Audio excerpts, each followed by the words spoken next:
August 30th, 1941.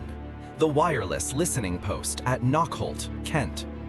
The static in the headphones is a constant, grinding wash of noise, broken only by the rhythmic chirp, chirp, chirp of teleprinter signals cutting through the ether. Outside, the English countryside is dark and silent, but inside the WWII service intercept room, the air is thick with cigarette smoke and the heat of vacuum tubes. Corporal John Jack Miller adjusts the frequency dial on his receiver by a fraction of a millimeter. His target isn't the familiar Morse code of a U-boat commander. It is something far stranger, far faster. It is a signal the British call tunny, a high-speed, non-Morse transmission that sounds like an angry insect buzzing across the channel. This is not the Enigma traffic used by field divisions. This is the voice of the masters, the encrypted lines connecting Berlin directly to its army group commanders in occupied Europe. 1,200 miles away, in a stifling radio truck on the outskirts of Athens, a German operator is having a bad day. He has just spent nearly an hour laboriously typing a 4,000-character message to Vienna on his Lorenz SC40 teleprinter attachment. The machine is a beast of engineering, a 12-rotor Cipher giant designed to be unbreakable, providing 1.6 quadrillion possible permutations. But Vienna didn't get it. The signal faded. A request comes back over the wire, clear and uncoded. Bitte wiederholen. Please retransmit. Frustrated, the operator in Athens resets his machine. Protocol demands he choose a new indicator, a new starting position for the 12 wheels to generate a completely fresh keystream. Using the same settings for two different messages, a depth, is the cardinal sin of cryptography. But he is tired, it is hot, and the message is long. He resets the wheels to the exact same start position. HQ, IB, PX, EZ, MU. He begins typing, but this time he gets lazy. Instead of typing Spruchnummer, message number, he abbreviates it to SPRCNR. He shortens words, he makes typos. The keystream, the random shielding characters generated by the machine, remains identical, but the underlying text shifts slightly against it. Back in Kent, Jack Miller's pencil snaps. The signal is coming through again. Same frequency, same call sign. He records the stream onto paper tape, the holes punching out a rhythm that will doom the Third Reich.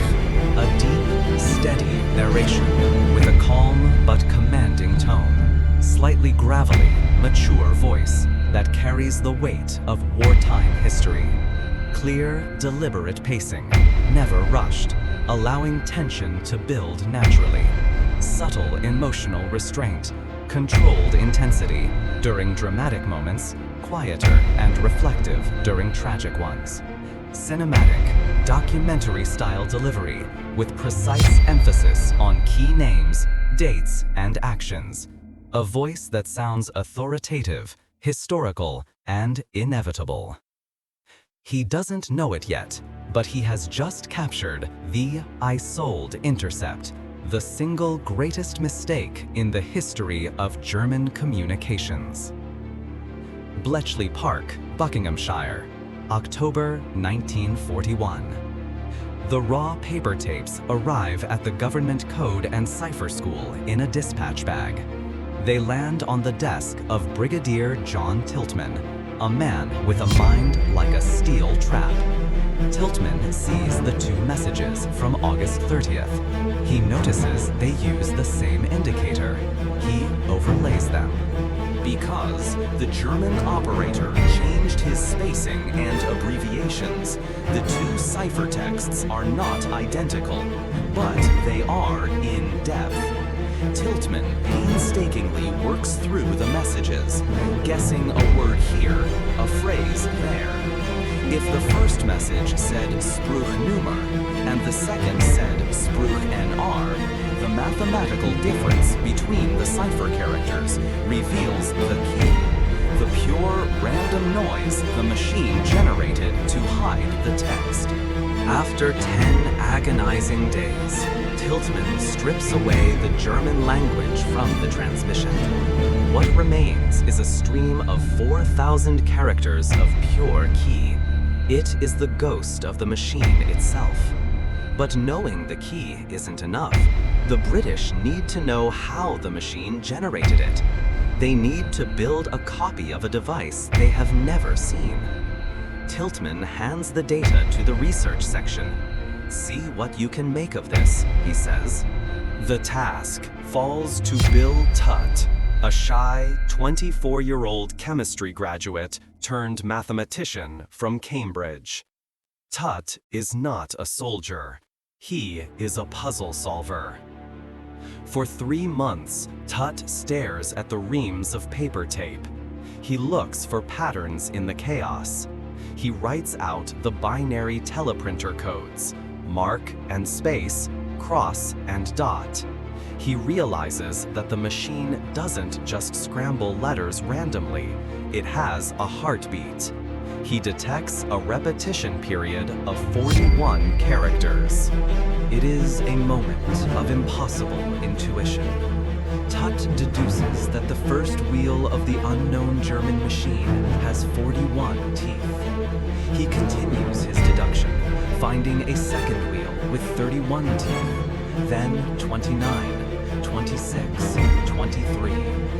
In a feat of reverse engineering that stands alongside the splitting of the atom, Bill Tutt draws the schematic of the Lorenz SC40 without ever having laid eyes on it. He identifies the 5 psi wheels that move in a complex stutter, the 5 chi wheels that move regularly, and the 2 motor wheels that drive the chaos. He has found the lock. Now Bletchley Park has to build the key. But as the war grinds on into 1942 and the volume of intercepts skyrockets, the codebreakers realize a terrifying truth. Doing the math by hand takes weeks. By the time they decode a message about a panzer division moving to the Russian front, the battle is already over. They need speed. They need a machine that can think. Slightly gravelly, mature voice that carries the weight of wartime history. Clear, deliberate pacing, never rushed, allowing tension to build naturally. Subtle emotional restraint, controlled intensity during dramatic moments, quieter and reflective during tragic ones. Cinematic, documentary-style delivery with precise emphasis on key names, dates, and actions. A voice that sounds authoritative, historical, and inevitable. They need speed. They need a machine that can think. January 1943. Post Office Research Station, Dollis Hill, London. The air in the lab smells of solder and ozone. Tommy Flowers, a brilliant but unassuming post office engineer, stares at a schematic that would terrify a conventional scientist. His proposal is radical. To replace the slow, clunky mechanical switches of standard decryption machines with thousands of hot, fragile vacuum tubes. It won't work, Flowers, his superiors had told him. Valves blow, they're unreliable. Flowers knows they are wrong. He knows that if you leave the valves on, if you never let them cool down and contract, they will run forever. He isn't just building a calculator, he is building a digital brain. He calls it Colossus. While the top brass at Bletchley Park remain skeptical, pouring their resources into slower, mechanical Keith Robinson machines. Flowers works in secret. He spends his own money. He drives his team of engineers at Dollis Hill to the brink of exhaustion. They are building a monster. A machine the size of a living room, consuming 4.5 kilowatts of power, filled with 1,500 glowing glass valves. It is designed to do one thing: process the statistical chaos of the Lorenz cipher at speeds no human mind could fathom. By December 1943, the prototype is ready. It is dismantled, crated up, and trucked 40 miles north to Bletchley Park. The delivery is so secret that the drivers don't know what they are carrying. They just know it's heavy, it's fragile, and it's vital. February 5th, 1944, Block H, Bletchley Park. It is the moment of truth. Colossus Mark I stands assembled in the newly built Block H, a stark, concrete-floored room humming with high-voltage electricity. The Wrens, Women's Royal Naval Service, stand ready, their faces illuminated by the eerie orange glow of the valves. They thread the paper tape, the Isolde intercepts, and fresh tunny traffic onto the optical reader. A deep, steady narration with a calm but commanding tone, slightly gravelly, mature voice that carries the weight of wartime history. Clear, deliberate pacing, never rushed, allowing tension to build naturally. Subtle emotional restraint, controlled intensity during dramatic moments, quieter and reflective during tragic ones. Cinematic, documentary-style delivery with precise emphasis on key names, dates, and actions. A voice that sounds authoritative, historical, and inevitable. Start her up, Flowers nods. The machine roars to life. The paper tape accelerates, screaming through the reader at 30 miles per hour, 5,000 characters per second. It moves so fast the tape edges could slice a finger to the bone. Inside the machine, the valves flicker faster than the eye can see, performing Boolean logic operations that didn't exist in engineering textbooks a year ago. For the first time in history, electricity is doing the thinking. The operators watch the lamp panel. Suddenly, the lights lock into a pattern. The printer clatters into life. Colossus hasn't just read the message. It has stripped the G wheels from the cipher. It has found the starting position. The room erupts. They have broken Tunny in hours, not weeks. The German High Command's private line to their generals is no longer a secret whisper. It is a broadcast. June 1st, 1944, 5 days before D-Day. The atmosphere at Bletchley is electric. The Mark II Colossus has just come online. Faster, smarter, and 5 times more powerful than the prototype.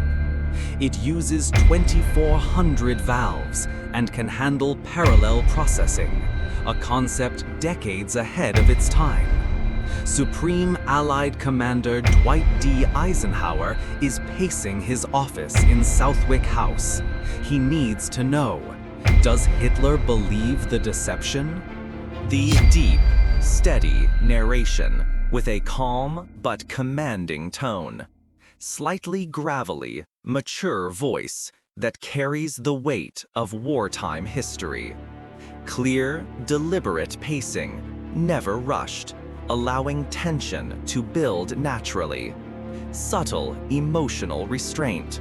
Controlled intensity during dramatic moments. Quieter and reflective during tragic ones. Cinematic, documentary-style delivery with precise emphasis on key names, dates, and actions. A voice that sounds authoritative, historical, and inevitable. Do the Germans think the invasion is coming at Calais, or have they guessed the true target is Normandy?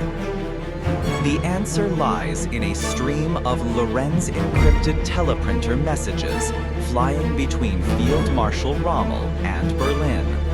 The Germans are confident. They trust their machines. They believe their secrets are mathematically unbreakable. At Bletchley, a wren named Margaret loads a fresh tape into Colossus number 5. The intercept is a long, rambling report from a German commander detailing the disposition of the 58th Panzer Corps. The tape spins. The valves glow. Colossus spits out the settings. The decrypt is handed to the intelligence officers. They read it, then read it again. The Panzer Corps is not moving to Normandy. They are staying put in the Pas de Calais, awaiting the real invasion that will never come. Eisenhower gets the summary. The deception has worked. The Lorenz decrypts have just confirmed that the coast is clear. June 6, 1944. Normandy. As the first landing craft hit the beaches of Omaha and Gold, the German command structure is paralyzed. While Rommel frantically tries to get permission to move his tanks, his orders are being read in England before they even reach his own tank commanders. Colossus is devouring the German nervous system. Every time Berlin orders a counterattack, Bletchley Park hands the coordinates to the RAF. The unbreakable code has become a lethal liability. The Germans are broadcasting their own defeat, encrypted in a cipher that has been stripped naked by a machine they couldn't imagine in their wildest nightmares. By the end of the war, 10 Colossus computers are working around the clock in Block H. They have decrypted 63 million characters of high-grade German intelligence. They have saved an estimated 20% of the lives that would have been lost in a longer war. But as the guns fall silent in May 1945, a new order comes down from Winston Churchill himself. It is an order that will break Tommy Flowers' heart. Destroy them. July 1945, Bletchley Park. The war is won, but the Cold War is already freezing the air. The British government realizes that the Colossus technology is too dangerous to exist. If the Soviets knew that electronic computers could break high-level encryption, they would change their own codes immediately. So the destruction begins. Engineers take sledgehammers to the racks. They smash the valves. They burn the blueprints. 8 of the 10 Colossi are dismantled into scrap metal. 2 are secretly moved to GCHQ in Cheltenham, then destroyed in 1960. Their very existence wiped from the history books. Tommy Flowers, the man who built the future, watches his life's work turn to dust. He returns to the post office research station, forbidden from ever speaking about what he did. When the first official computers appear in America and Manchester years later, Flowers stays silent. He cannot claim his crown. He cannot tell the world that he did it first. For 30 years, the history of computing is a lie. Textbooks say ENIAC was the first electronic computer. They are wrong. It isn't until the 1970s that the secret begins to leak. It isn't until 2000 that a fully functional replica of Colossus is rebuilt at Bletchley Park, finally proving to the world what happened in Block H. Today, you can stand in that room. You can hear the tape scream. You can see the valves glow. And you can remember the moment when a group of mathematicians and engineers, armed with nothing but vacuum tubes and genius, outthought a dictator and invented the modern world.